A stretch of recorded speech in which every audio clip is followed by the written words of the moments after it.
guys, and welcome to another episode of Woke by Accident Podcast, a weekly chat about socially conscious topics impacting the culture. We are happy to have one of our favorite co-hosts, Sambaza, host and creator of the Sambaza Podcast. He is a two-time nominee for Best African Diasporan Podcast, and he is from the Republic of Kenya.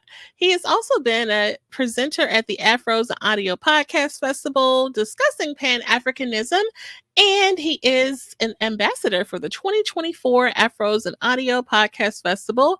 Hey, Sambaza, welcome. Hey Jen, I'm here. How you doing today? How's it? Pretty good, pretty good. I'm looking forward to today's show as we round out the month discussing really great topics concerning mental health and so on. Yeah, thoughts about today's show? Oh, this is going to be a great show, and at least as the month is going, or as the year is going on, I guess the programming is becoming better and better, and I'm enjoying myself with the programming and the stories that we have to tell. Today's story is going to be awesome. Like I said, always awesome. For sure, definitely. I appreciate you saying that. And today we have a special guest for you guys. We appreciate you tuning in to the content. Our next guest is a fellow content creator. You know, we love to sit down and chop it up with fellow content creators, and is a podcaster as well. He is host and creator of the Brian Colletto show, where he shares about life and experiences as a person who is on the spectrum. So we will bring in our friend Brian. Welcome, Brian. Thank you so much for having me, Jen. Yes, you're welcome. Thank you so much for taking time to chat with us today.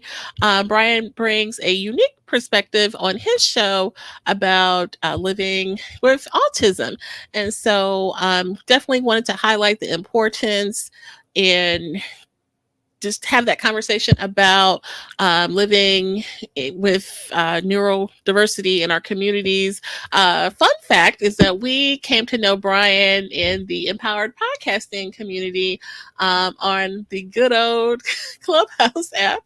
So, yeah, shout out to our friends over there in the Empowered Podcast. I think we see you just you're there just as often as we are, Brian. You enjoy the Empowered Podcasting, right? Yeah, I enjoy it. I can't always contribute to the conversation, but I do enjoy listening in. For sure, definitely. I feel like you can always, I'm usually getting ready for work. And so I'm, multitasking or what have you. But I feel like I always catch something that, oh, wow, that is helpful in, the journey as being a content creator and podcaster. And then, we've kind of definitely found some friends along the way for sure, being a part of the room. So I'm glad that we were able to connect with you there. And you're going to share we've had a couple episodes about autism already. And so I've heard you share, and I just thought, it'd be a great opportunity to just share that with the community more, and let people know, what you go through. I did want to start with a definition, and this is just from Wikipedia. Autism spectrum disorder is a developmental disability caused by differences in the brain. People with ADS often have problems with social communication and interaction and restricted or repetitive behaviors. And so, but essentially, people just have a different way of learning and communicating. And so I wanted to share that. So we'll bring Sambaza into the conversation. Oh, okay. Hey, Brian, my question is, and we have been looking forward to talking to you about your personal journey in autism. Can you share with us when you initially got the diagnosis and how you dealt with it? Sure. I was diagnosed when I was 4, although I didn't know the term until I was almost 16. Mm-hmm. I was always told I learned differently. And then I happened to see the term on a form that my mother was filling out for a band trip, and that's when I found out about the term. And it took me a while to learn what it really is, but it all made sense. And for a long time, I struggled to figure out where I fit um, in the groups, and where I could be of value for Mhm. people. Okay. That's interesting. You said you saw it on a form.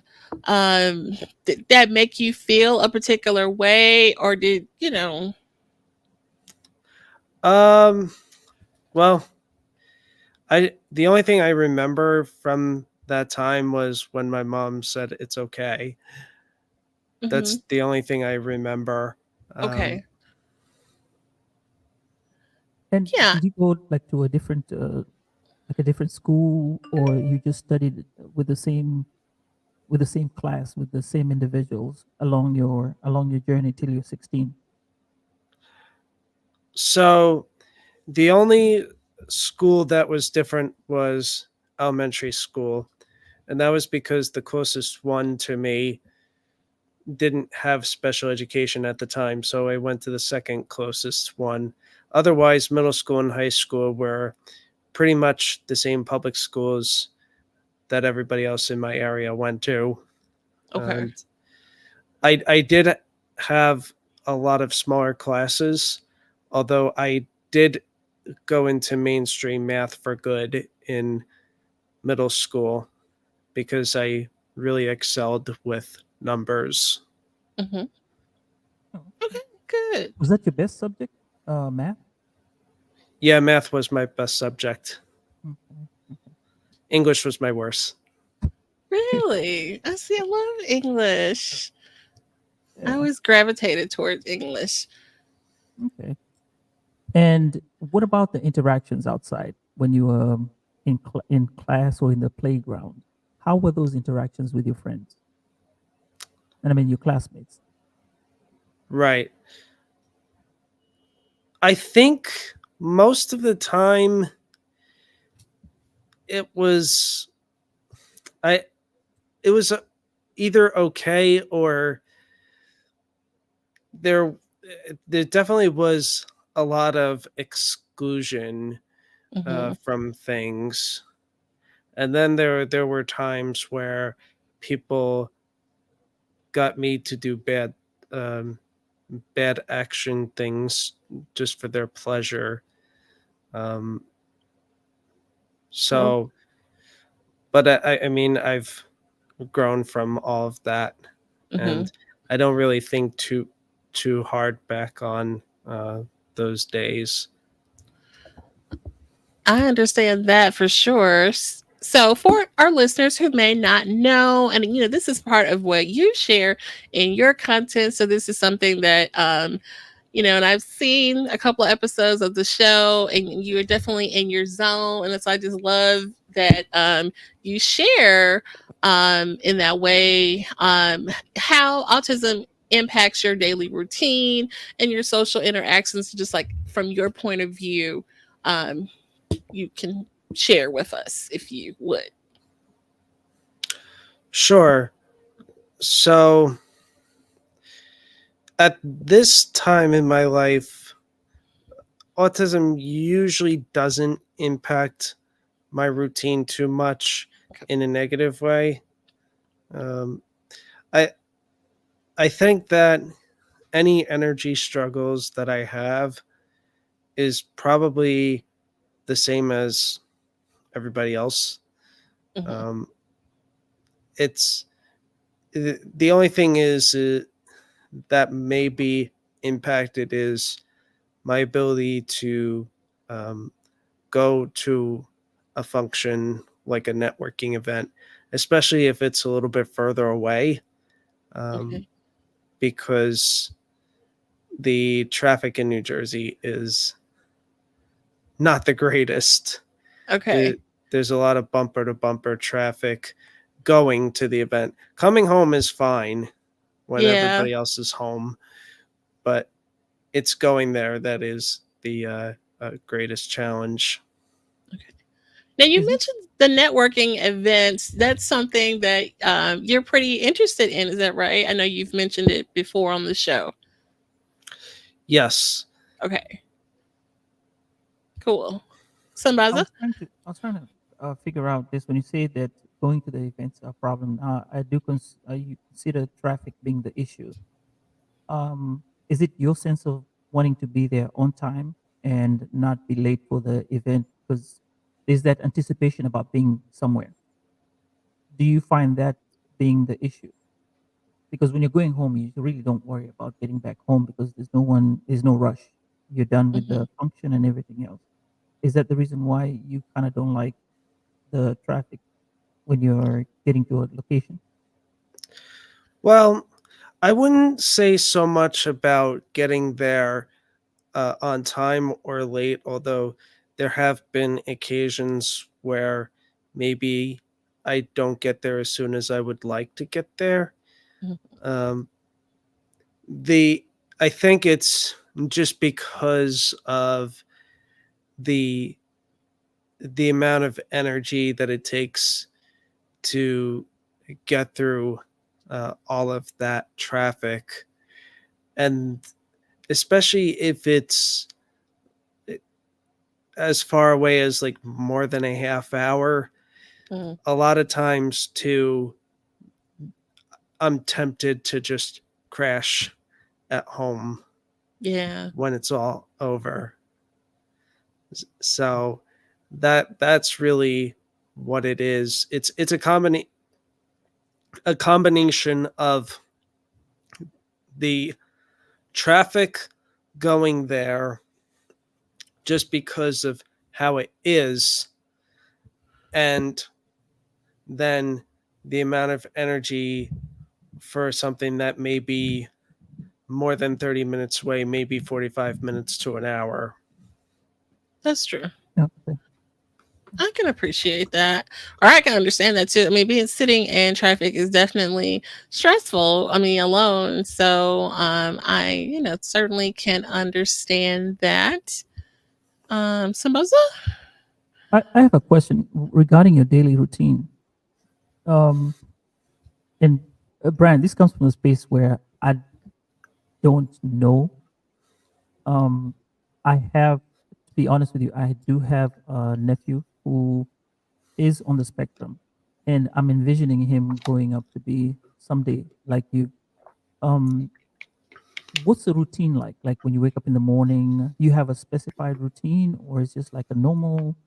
Um, it's like my normal routine. Now, again, I have to rephrase this question. I don't know how to rephrase this question, but I ask of it: do you have any special routine, or is just like there's nothing? Right. So usually on the weekdays, my routine is I usually get out of bed, I'll use the restroom, I'll usually uh, make lunch, then get dressed, and then head downstairs to the room I'm in now and um, relax a little bit, pop on Clubhouse, maybe check in a little bit on social media, and then I'll have my breakfast and then clean my teeth and then go to my regular job. Okay, okay, and then just the normal because it is um what I'm trying to. So I don't know if I'm going to say this, and again I say this with um this young man growing up, right? And I want him to, if he ever comes to look into this someday and he sees this conversation, he probably knows that there's something he can do, and you are actually showing them that it's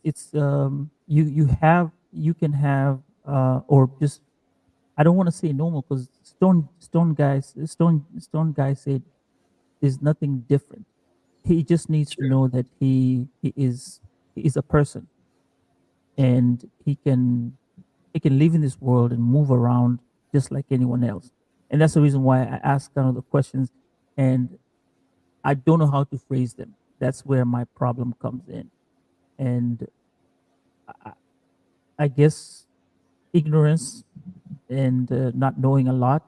And this is why we're here. I'm trying to learn from you. So pardon me if my questions do sound kind of weird, and but they come from a place of just wanting to know.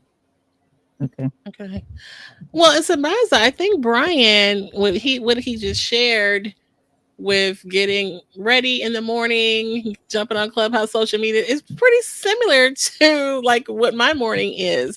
And I Right. think Stone G, our prior guest, we had a guest on who shared about his experience living on the spectrum.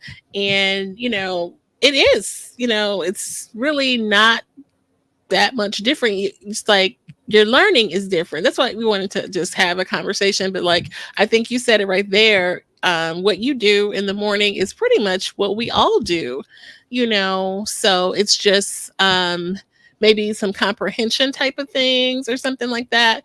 Um, yes, I think, and I'm glad you said that because that's pretty close to what I do in the morning. So um that kind of drove it home with Sambaza's share. And thank you for being, there was no ill intention with what Sambaza asked, but I think your answer, informed us that we're more the same than different in some ways, for sure.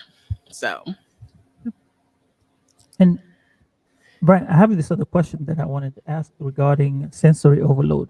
Do you ever experience that at any time, and what may cause it? Yeah, yeah, I definitely experience sensory overload. What causes it? There's a few things that could cause it. Number one, I'm part of many different groups, and I'm always checking schedules. So when there's a lot of stuff planned in a specific week, it can be a bit overwhelming. Or if stuff is being thrown at like crazy at work or at mhm. home for that matter, there can be a sensory overload for sure. And how do you get around it? Well, if I'm just in my own space, then I usually will plan things out in my head or just talk it out with God. Sometimes it's impossible to get around it. Um, that there is once in a while where I just uh, basically give the signal that it's too much or something in one way or another. Okay. Mm. Okay.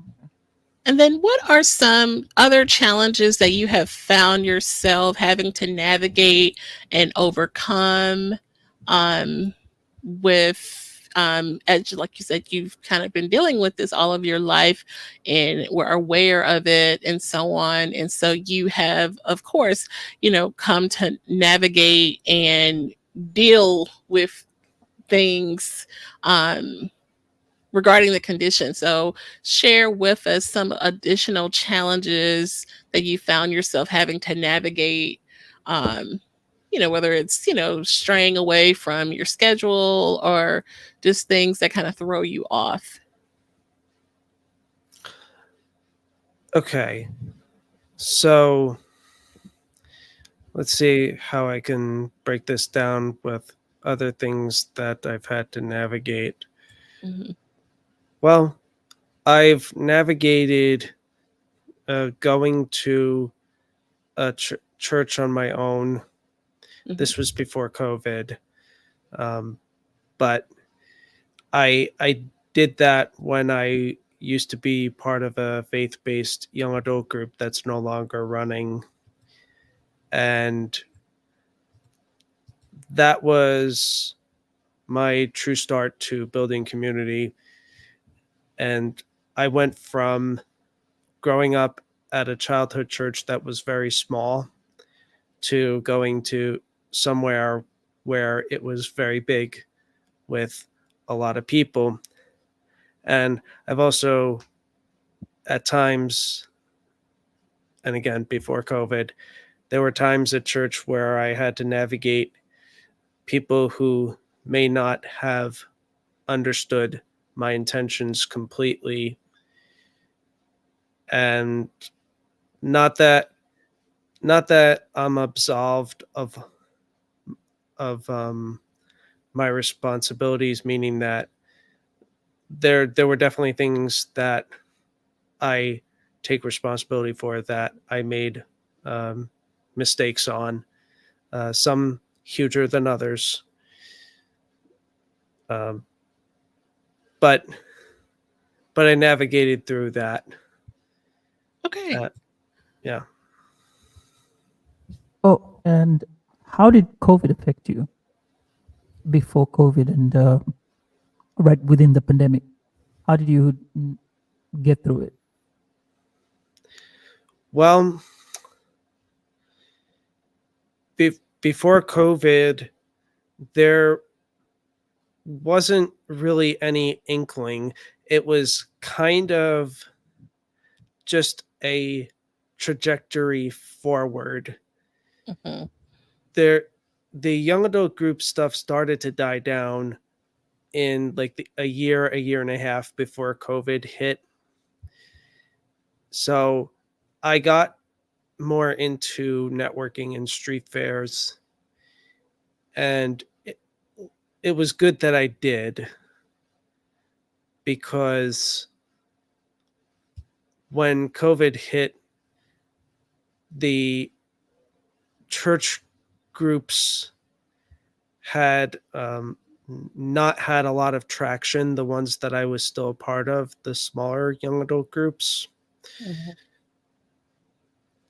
And it was the networking groups and also my Rotary Club that was how I was able to stay connected virtually. It wasn't so much church, although there was a young adult group I met virtually in the early days of the pandemic. But the networking was really what propelled me forward.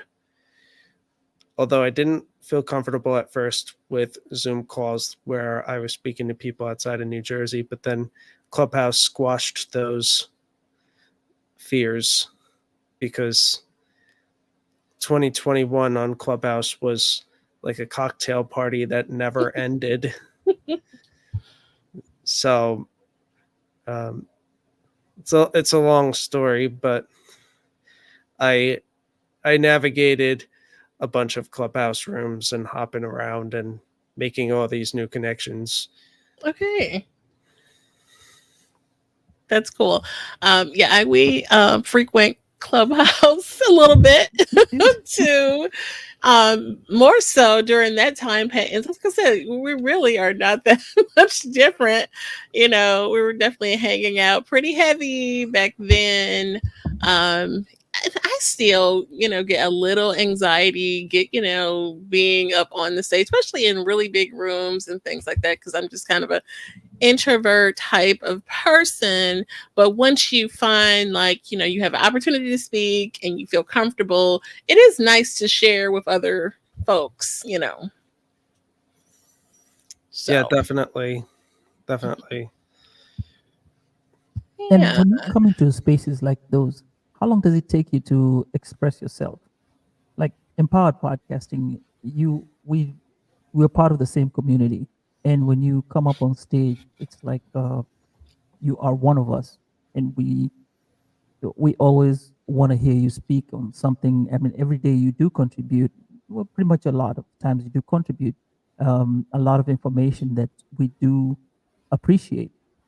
Um, when you're in a strange group of people, how long does it take you to get acclimated to them or acclimated to them? and be comfortable to be able to speak? Like you say, you go to the street fairs or you go to conferences. How is your interaction? Well, with Clubhouse, it's usually very quick. Um, Mhm. I I got comfortable very quickly with 2021, although it took a few months before I had my big break. But there was this club that has not been running for over 2 years now, called The Real Ones, Mhm. and the host of uh, that space had a trigger finger, so they would invite everybody up,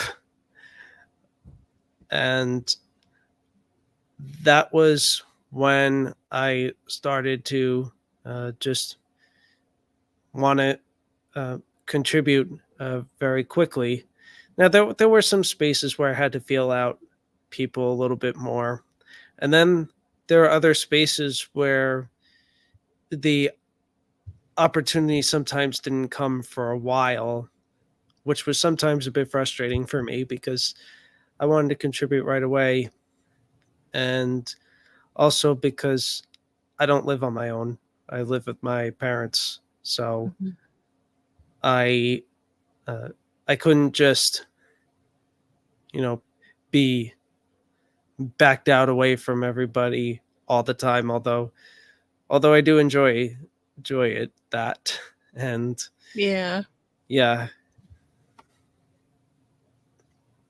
Okay. And what kind of things do you like on Clubhouse? The groups that you'd go to, or what you would listen to, or what you participate in. Could you share with us some of the events you'd go into and kind of hang out with?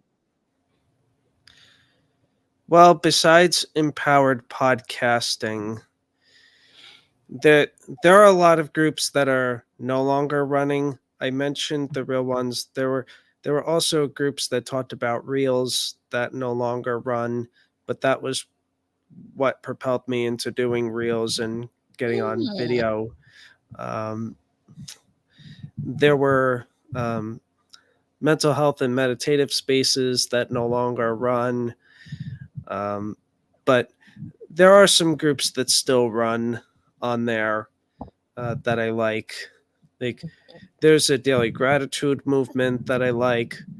There's um, a Get Up and Grow club that I like. Um, it Well, it's hard to think of some of the spaces. I like Right. voices in podcasting as well. Um, I don't get to go in Breakfast with Champions a lot, but I do like that group. It's just my opportunities to contribute with them are very slim. Okay. Um, there was a speakers society club that is no longer running on Clubhouse right now, that I used to go into as well. So there's also a once in a while I'll go into Wellness Warrior, which is a proud, grateful, desire, self love practice. But it's hard for me to come up with something interesting every day because um, I don't always experience massive changes from one day to the next. Oh, okay. So, and it could just be, my autism, and it could just be me always looking for um, something extremely interesting of a win, if that makes Okay. sense. Oh, Okay. what about off the app? Like outside, when you go, like we say, we're outside, right? In the summertime. What are Yeah. you anticipating on doing, or where would you want to go with the fairs and possibly to exhibitions? Do you have any in mind that you want to visit? First of all, what do you like visiting, and then which ones do you want to go to? Well, uh, I like visiting street fairs locally that uh, have car shows, maybe some bands performing. I like the vendors as well.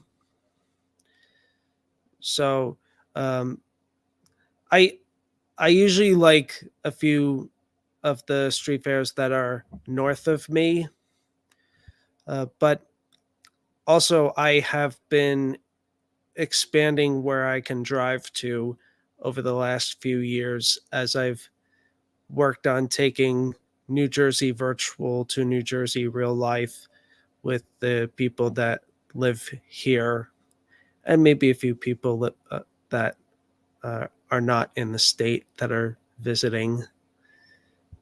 So, Okay.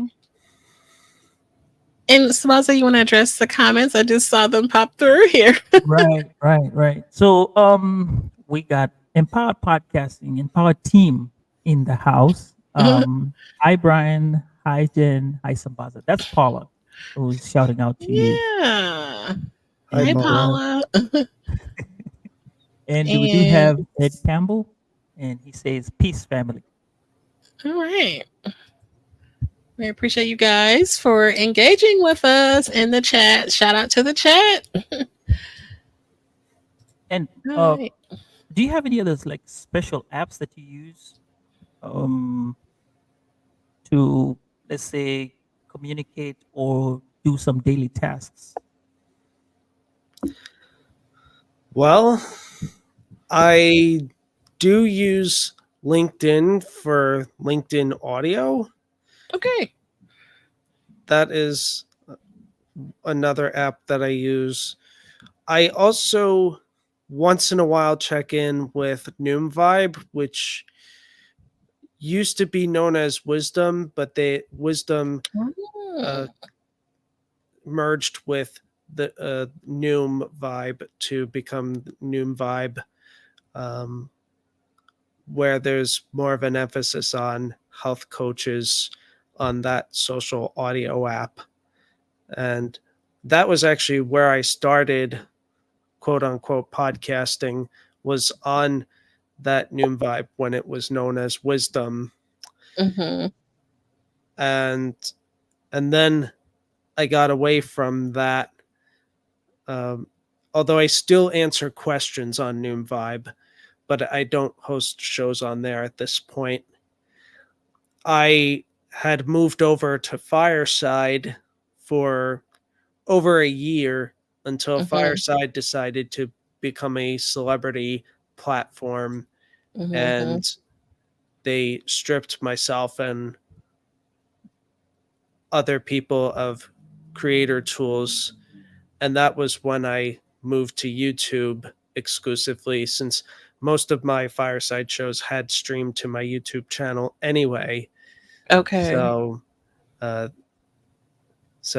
but yeah, I deleted the Fireside app at this point because I can't get any value out of it. I had also deleted Breakout as well because, as with all due respect to both of them, with Breakout, I felt like it just flamed out quickly for me with that Mm-hmm. app. Yeah, I actually jumped on there for a bit too. And it was like literally you would go and it would be maybe one person or no people in a room. And sometimes the creator, because he would, be basically trying to drum up, engagement. And sometimes he'll be on Clubhouse talking about it too. So, yeah. And I want to talk about your shorts because I've been watching them and they have been Yeah. really fun.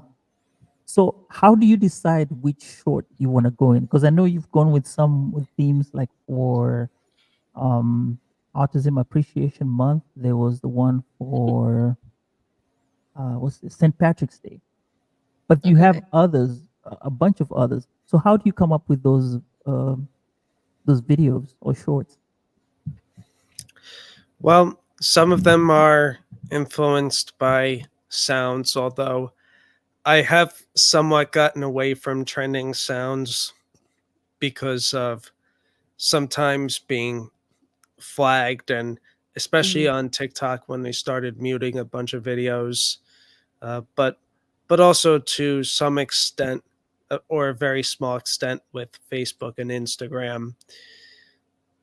Uh, but in terms of the autism, sometimes it's influenced by something I'm going through, something I saw, or maybe I'm just feeling a specific song, or maybe I can change lyrics to a well known song to make it autism themed. And Okay. sometimes it's just a message to speak. And then in terms of themes like St. Patrick's Day, it's either a holiday or maybe a national day that I'm somewhat passionate about. Um, Hmm. so Okay. And That's we got to talk about these dancing moves because hey, you on point with them dancing moves. Okay. yeah. Paula mentioned that in the Yeah. comments here. So tell us about it. How do you get into the dancing moves? Is it you just get on the vibe, right? Or you follow a trend and then see how they dance, or how do you how do you get around it? I don't do as much of following a trend Hmm. as maybe I should. I have done something like that before, Hmm. um, but sometimes it's just how I feel the song. Okay. I was better at doing this in 2021 and 2022 when the reels were the big thing, and Hmm. also when I was a lot leaner too. I'm I'm about 50 pounds heavier now than I was at the end of 2022, 2023. Um, Okay. some it's hard to explain um, why that has happened, um, but you know, it could just be part of getting older, um, Yeah. or it could just be the way that the body is changing. That I don't know, but um, I mean, I never stopped working out, but um, sometimes it's just adjustments have to be made. So So Definitely. Brian, if you're in my country in Kenya, well, my where I was born, they would say that is having money. So you must be making some good money somewhere. Oh Lord. uh, and That's pretty Paula funny. Paula says she can't wait to dance with you one day. So get ready, get your dancing shoes ready. I appreciate that, Paula. If you make it to New Jersey, definitely contact me. All right. Thank you to Paula, who was a prior guest on the show. We appreciate her for sure. And we were talking about the reels that you make and things like that. What apps do because you've kind of perfected the editing process and all of that. Is there any special tips or apps that you like to use for your editing and content creation? I don't really use special apps all that much. Okay. There's one app that I use, but that's like once in a blue moon. Most of my work is done either on Instagram or TikTok. Okay.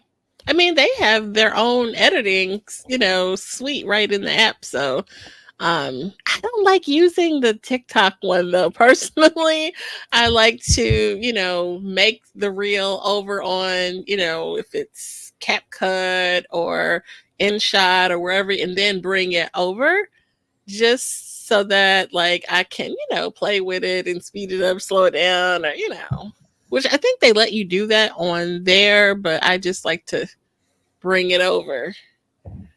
So, yeah. Yeah, I used to do a lot of editing stuff on TikTok, particularly the ones where I was using my actual voice. Hmm. But I have been doing more of that on Instagram lately for reasons involving uh, Not that I totally see it happening at this point, but the the threats of banning TikTok in the Hmm. U.S. has really um, prompted me to want to do more editings through Instagram. And there are things that I really Hmm. do like, where the where you could get more of a surprise at what the next word is coming up, whereas on TikTok it just shows you the next line. Um, Okay. so, um, but I do like being able to cut out noise. So there's a feature that I do for that. Um, there are color changes, font changes that I can do on Instagram. Um, and I also go through a process of copying the link uh, and taking the watermark off, and then Oh, downloading the video to my phone. And I usually take a screenshot of what I wrote with the post, and then I copy and paste it. Although usually I have to edit it again because in the copy and paste they take out the emojis. So then I yes. have to put in the emojis again. Um, but it can take about up to 10 minutes to post on all the different platforms, just because I post videos on 7 different platforms. That's why I Hmm. never got on Threads last year, because I didn't really need it.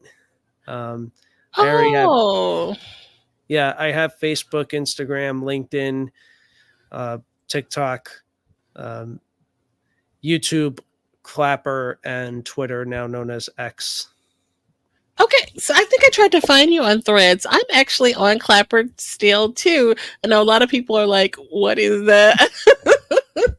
I tried to find you, Sambaza. You never signed up for it.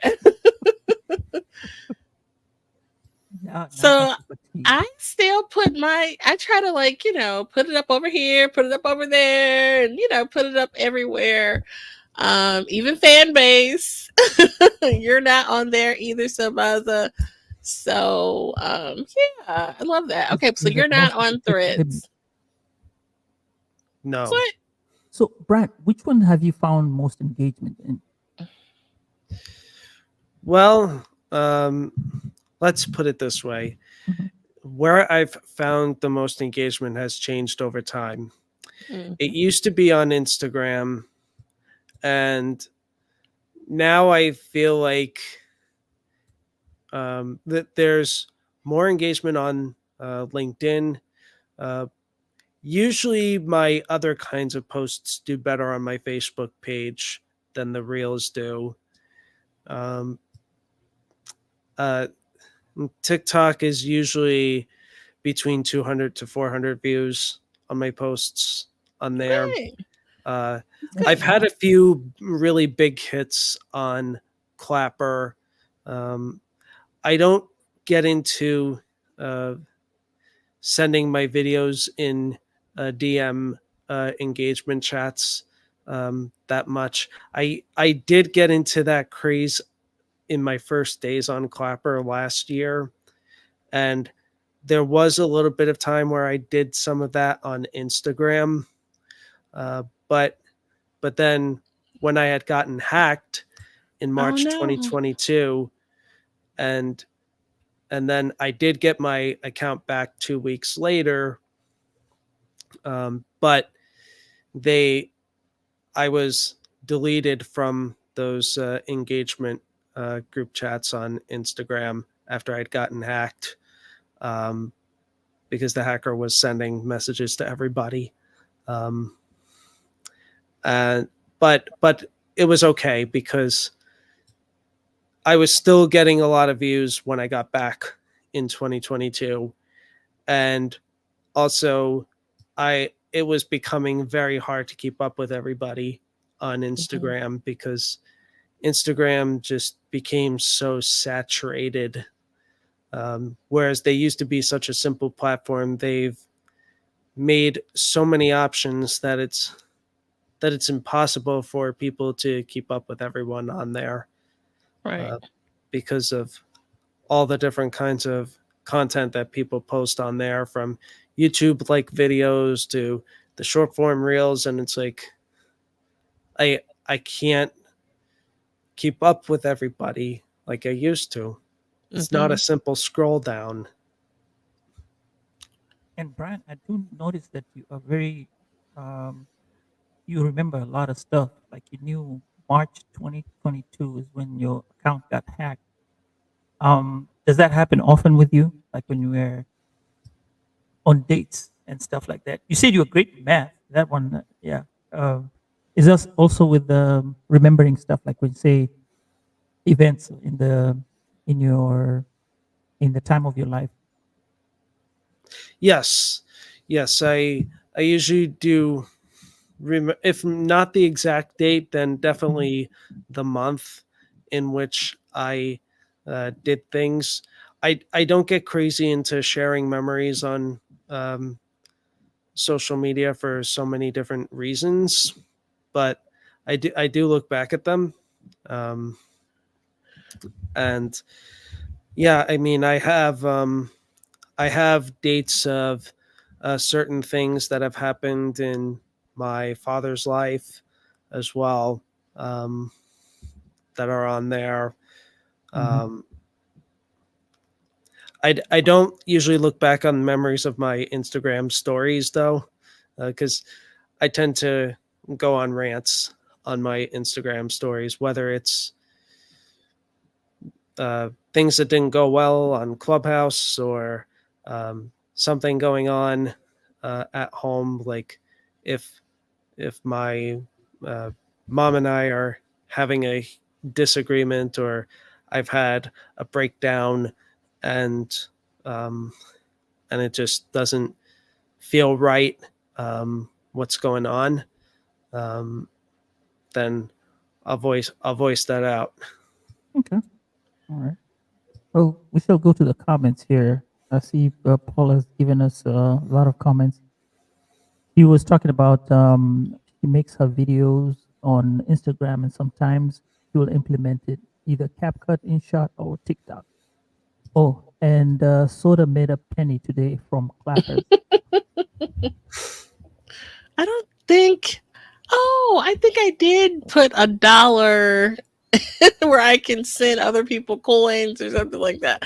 So I don't think I made any money. I have to check mine. And then Let's see. She said says, amazing things about fan base. okay. And then Ed is And asking, what is what's the question on the floor? Well, Ed, we are just having conversation here with Brian Colletto and just chopping it up regarding, um, his life and trying to find out more about being on the spectrum and autism and all that. So that's the question we're having. We're just trying to get to know more about Brian, and Brian is also letting us in on his side of the story. So that's what's the question. right. And Brian's a content creator. I mean, what we're finding is that although Brian has autism, his, journey is not too much different than some of the things that we experience. But I do want, and you share in your content, Brian, about having autism and things that you feel that are not right, or being slighted and things like that. So I definitely want to let you have the floor and share about something that you feel is not right about, or something that maybe you struggle with, or you would like something done, or you wish things are different, perhaps is a better way to say it. Yeah.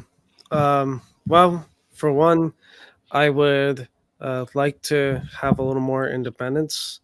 Um, I would like to be able to get on stages, uh, and in-person stages, that is, to Okay. speak, and to take more of the virtual world or Clubhouse to real life.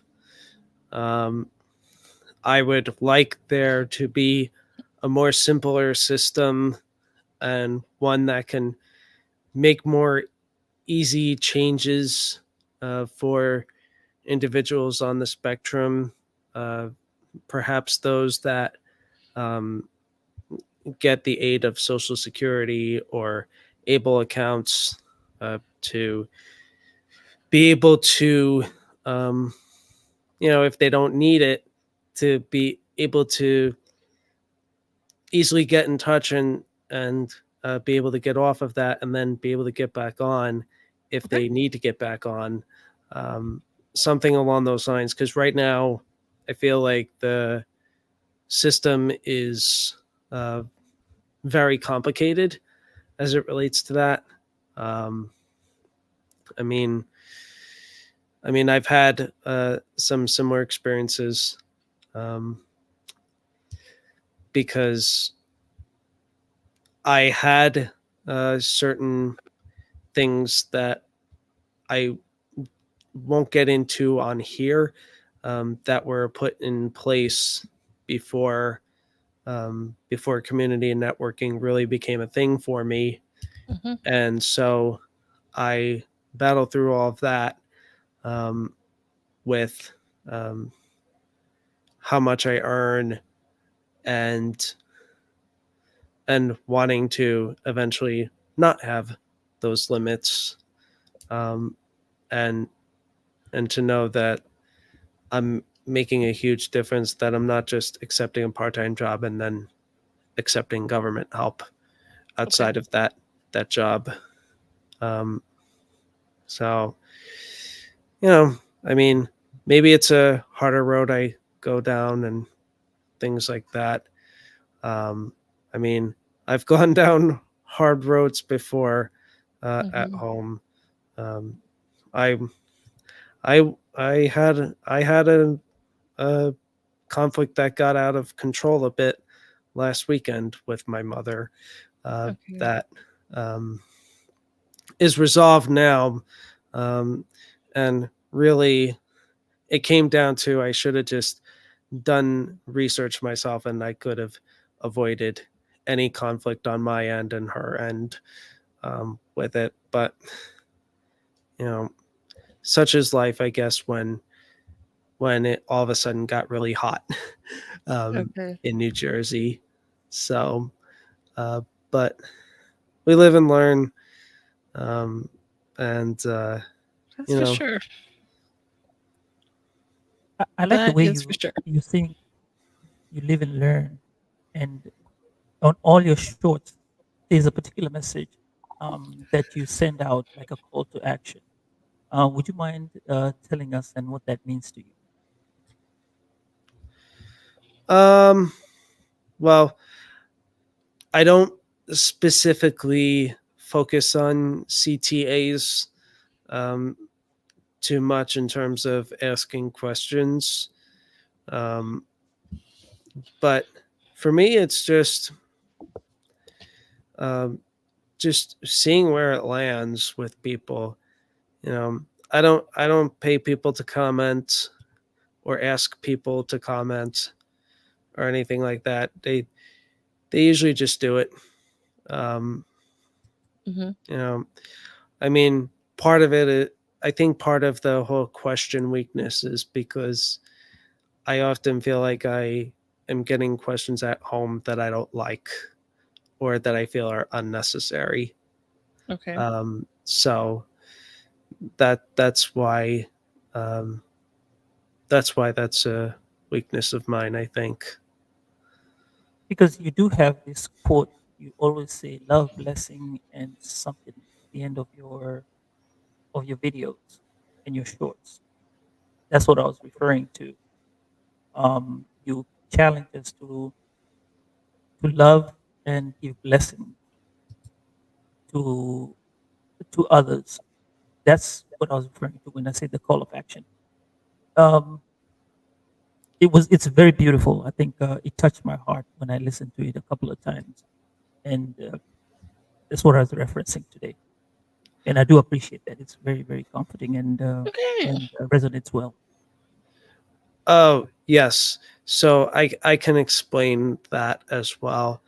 So the phrase love, light, and blessings actually comes from another influencer that I follow, that I first met on Wisdom, now Hmm. known as Noom Vibe.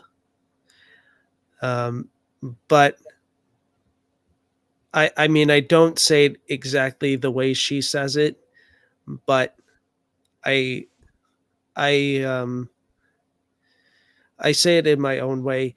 But the reason behind that is because during the pandemic, I missed hugging people, and also I was I long for human touch with the people that I've only met virtually. Now some of them did drop off a bit. Um, there were a few that maybe went separate ways from me, but the majority of them go separate ways. I mean, I get it that sometimes people take breaks or they just can only consume so much, um, but for me, it was sort of validating, as if maybe you're not here physically, but I feel you by me. So, Mhm. so that's how I do that, and also because um, there are people going through a lot of stuff, and we Definitely. know that the rates of people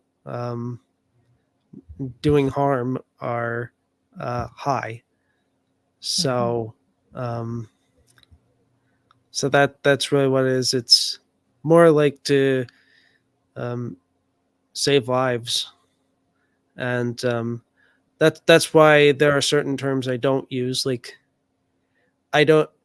I usually refrain from using the term loved ones because I feel like it's limiting, and we should all love each other, not just immediate family or extended family, you name it, but chosen family as well. Okay. And so we appreciate Brian sharing with us, and we want to be respectful of his time. And definitely wanted to share more about your podcast before we conclude our conversation. Now, the show is the Brian Colletto Show. Is that right, Brian? Yeah, it looks more like a TV talk show name. Uh, I did it that way because I'm partially because I'm fascinated by celebrities who do their own talk shows. Yeah. Um, and another part of it is because I didn't know if I was going to have a true theme for the podcast. Um, I do usually have my autism segment, that's for sure, and then I usually go into things that have been going on with me since the last show, and I usually do my show on Monday nights, usually around 8:15 p.m. Eastern Standard Time. Okay. Although I didn't do this past week because of Memorial Day, and also because I had to process the conflict I was referencing earlier. Okay. So, sometimes these things that may make me a little bit emotional for a while, um, it I can't just get on camera and speak about it right away. Right. I could type it out, but yeah, speaking it out, there's sometimes I just need to make sure I have all the details, and also that I'm not unfairly throwing somebody under the bus, Hmm. if that makes sense. Whereas, I don't mind saying if it's a person, but then saying, you know, that we got through it and that I don't want them to receive any trouble because I spoke out about it. Right. No, that's understandable. And then how long have you been doing the podcast? So I started out again on Wisdom in late 2021. Oh, okay. So I would say, in terms of on video, I've been doing on video for about 2 years. I've never broken it down into seasons. I've just broken it down into show to show. First Hmm. with Fireside, and then once Fireside was no longer an option, YouTube. So Hmm. I've been exclusively doing my podcast on YouTube for close to a year now. So I Hmm. think I did my first pure YouTube show last September. Okay. Nice. Sambaza? Well, Brian, I can say I highly commend you for the work that you've done and what you're putting into it, and being to me, being the person out there I can look up to and say, you know what, um, there's hope out there. And like I said before, I went and listened to your shorts. I I do listen from time to time, but this time I was intentional about listening to it, and the message was out there, and it was very genuine. And I Mhm. really appreciate you coming in and having this conversation with us and talking about it. And hey, I've had such a great time. Thank you so much. For Thank you so much, sure. Sambaza. Definitely. We appreciate you, Brian. And we just, want you to share with us. And you've done that. So we appreciate you. And we will definitely add links to your content so that other people can check it out. I've been trying to share some of your reels on my feed so people can see what you're doing in the dance moves and all of that. Please support Brian. We always enjoy having conversations with our content creators. You're welcome here anytime. And hopefully, we will see you in the, what do they say, the clubhouse streets and the Power Podcast community very soon. So, thank you, Brian, for joining us. Thank you for having me. For sure. All right, Sambaza. Let's see here. We will. Okay. And if you found the episode meaningful today, please consider sharing it with your friends and family, guys. Definitely have been working hard to put out great content for you. And so, with that, everyone, take care. Let's see.